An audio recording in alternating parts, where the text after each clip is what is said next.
All right, so I think for some time now, if you're a racing fan in Australia, you've kind of caught wind of this idea that Autumn Glow might be this this generational horse, similar to Winx, very elegant, like those sort of like all-time Australian mares. She's undefeated, 8 from 8. She won the Golden Eagle last start, and then before that, she won the Epsom Handicap, which is, a serious feat for any horse to do. But the fact she holds this unbeaten tag, it really sort of grabs the imagination of the average racing fan or just a sports fan in Australia. So I thought today I'm going to make a video talking about what race she should run in this year. To be honest, it's a bit of a copy and paste of what Chris Waller's done with Via Sistina in the last few years, and some of what he did with Winx during the peak of her abilities. It won't be the most creative video, but there is one race I've added in that no one's talking about her running in, and she probably won't run in, but I think it's an interesting dimension to this, and also, to be fair, the race, I don't know like very many horses that'll run in it, so you never know, she might go there, so I'll definitely mention it when I get up to it.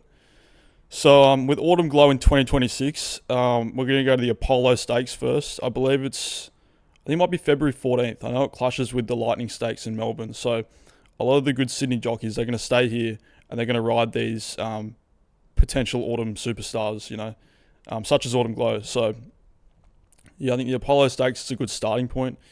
1,400 metres at Randwick. It's just a nice race to begin. It's a bit like the Winx Stakes in the spring, just a nice starting point. You'll get a lot of these sort of Group 1 weight for age horses running in the Apollo Stakes, so she'll begin her prep there. And then after that, she'll go to the Very Elegant Stakes, a mile race at Randwick. It used to be called the Chipping Norton Stakes. Now it's made in memory of Very Elegant. What a horse. It's just kind of an extension of the Apollo Stakes. It's a mile. These horses, these middle distance horses, getting through their gears. They're getting up to their right distance, and have getting their legs going. Good analysis. Right. So So this is where my video gets interesting. I think it might be like a week or two after, but I reckon the All-Star Mile for Autumn Glow. She's shown to be an insanely effective miler. We think, we suspect that she'll get 2,000 metres, but she's been shown to be an unreal miler. And I think with the prize money on offer down there, and it might not be the world's strongest field, I think Pride of Jenny's going to run in that race. There's some talk that now Wolf will go there because we know how he goes in races with Pride of Jenny. He's always, I think he wins every time Pride of Jenny's there. So Wolf, Pride of Jenny, there'll be some other horses, but if it's not a strong race, Autumn Glow could just go and win that. If she's this real generational horse that we suspect that she is, and she could just go down there and win it. Could just go and win it. But also, my main negative with that is that it's Caulfield. She's never run at Caulfield, and I remember on Glenn Boss's podcast, I think it might have been with like Darren Beedman or someone like that. He said that he emphasised that horses going to especially Sydney horses going to Caulfield, they struggle so much sometimes. Like we saw it with Fangirl last year. I think it might have been the Memsie Stakes. It just happens time after time. I think Mayfair was run really well in the Golden Rose one year and fell out the TV in the Caulfield Guineas. So, sometimes it works, like with Autumn Boy. I don't think he had run there before he won the Caulfield Guineas. So, yeah, I think the All-Star Mile could be like, what the hell? Like that'd just be so class, I reckon, if she went there.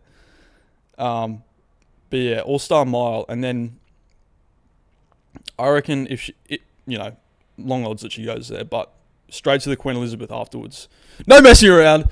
Straight to the Queen Elizabeth. I think this is, to be fair, if I made this video last week, it'd be a more interesting conversation because Via Sistina would have been in the picture, her targets would have been obvious. The Queen Elizabeth, the Randvet Stakes.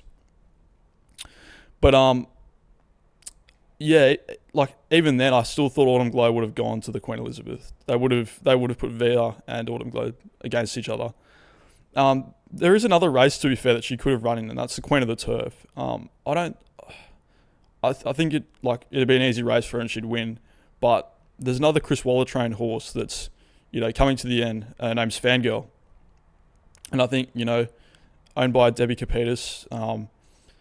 They want to send her out on a win. I don't think she won last prep, so, or she didn't win in the spring at least. So, I could see them really sort of nursing her to a Queen of the Turf and sending her out in a blaze of glory. So, I could see them going the real weight for age 2,000 meter path with Autumn Glow. If Fangirl wasn't in the picture, to be fair, I'd probably hold off on the Queen Elizabeth and I'd just go Queen of the Turf, and then really go balls to the wall in the spring. So, yeah, I think, the Queen Elizabeth, it'll just be one of those, put her to the sword moments, get her up to 2,000 metres in a huge race. Obviously, you got Sedelia who'll run there. He's got a lot to prove after that last spring. He was meant to be a Melbourne Cup winner, Cox Plate winner. And now he's going to come out this autumn really, they're going to have him really firing. So that's going to be an amazing race. And I saw her in the futures betting for that race. There's a really good Japanese horse called Regalera. She's incredibly short in the market for a horse that hasn't really been spoken about coming here, or at least I haven't seen anything. She might just target her, Japanese Group 1s, but if that horse shows up in Sydney, that's a real threat to Autumn Glow and the rest of the Australian weight for age 2,000 metre horses, because she's a serious horse. All right, so yeah, Autumn Glow, Queen Elizabeth. That'll be the main race for her this autumn, I think. All right, so we'll go to the spring now. All right, it's not the most creative one. This next few races, but we're going to start with the Winx Stakes. Obviously named after Winx, the legend, and I think Via Sistina won it last year. To be fair, it's 1,400 meters. As I said earlier, it's like the spring version of the Apollo Stakes, but it's a Group 1. Pretty sure, it's a Group 1. 1,400 meters. Weight for age horses just go out there for a jog. Then we're going to send it to Victoria. We're going to run in the Mackay Diva Stakes over a mile. We saw Via Sistina running this race this year, but it was a bit of a weird tactical race, and Mr. Brightside just got away with it. He's an absolute out and out miler. She was always going to be, it was always going to be a bit tricky for her. She's not the most she's got to go through her gears. She's a real 2,000 metre horse. So, yeah, Mackay Diva Stakes. And then after that, we've seen this method a few times before with Chris Waller horses. Turnbull Stakes at Flemington. It falls, I think it's 3 weeks before the Cox Plate. So, it might be 2 weeks actually. But it's just, it's a proven and tried method. We saw it happen with Winx. We saw it with Via Sistina. It gets the horse to Victoria running in that direction. Although when they're at that level, it doesn't matter too much, So yeah, I think Turnbull Stakes at Flemington, and then the big one, the Cox Plate. I think after this year, or last year, sorry, when Autumn Glow won the Epsom and the Golden Eagle, we all kind of got the sense that this is going to be some absolute, she's going to get on a tear over 2,000 meters eventually. I saw on Bet365 today that her Cox Plate price is $4, which I think is, if she lives up to the hype that is being bestowed upon her, I think that's going to be crazy. That's crazy odds at the moment. If she wins every race this autumn, she could go off, $2, $1.80. So, yeah, I think $4, to be fair, is a really good price. I would consider betting that, but me personally, I got stung way too many times on European futures markets last year. So, I don't do futures betting, but all power to you if you do, because I think $4 could be serious value. If she goes on this tear over the autumn. All right, so yeah, that's obviously the main race in the spring, the Cox Plate. It's the best. It's the best 2 minutes in sports. Although I'm not sure, if it's not Moonee Valley, I don't think it'll be the best. But that's a different conversation. Anyways, she could just, if she really just kills them in the Cox Plate, she might just end up finishing there. But, the Champion Stakes is 2 weeks later, and that's great prize money at Flemington as well. Obviously, it was, horrible weather last year, but, the race often falls away because, a lot of horses are campaigned for the Cox Plate, and, that's their grand final. But, yeah, I think Autumn Glow might run in the Champion Stakes after the Cox Plate. As we've seen with Waller horses before, Vera Steena's running it the last 2 years and won the last 2 years. So, yeah, I think the Champion Stakes will probably be the end of her season. And, like in the future, depending on how she goes this year, I'll probably make it like a 2027 race plan with her.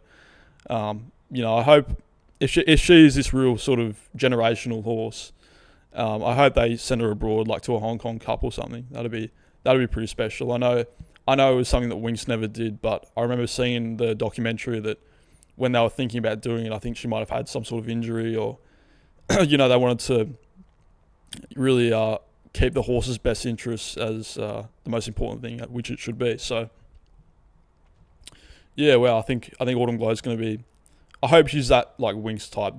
Racing needs that. So, I think that'll do for today. I'm going to do a video on Friday talking about Gulfstream, Meydan, and Sha Tin, because there's some fucking good racing there on the weekend. So if you enjoy this sort of thing, like and subscribe. I'll probably do like a race plan once a week. So yeah, thanks for watching.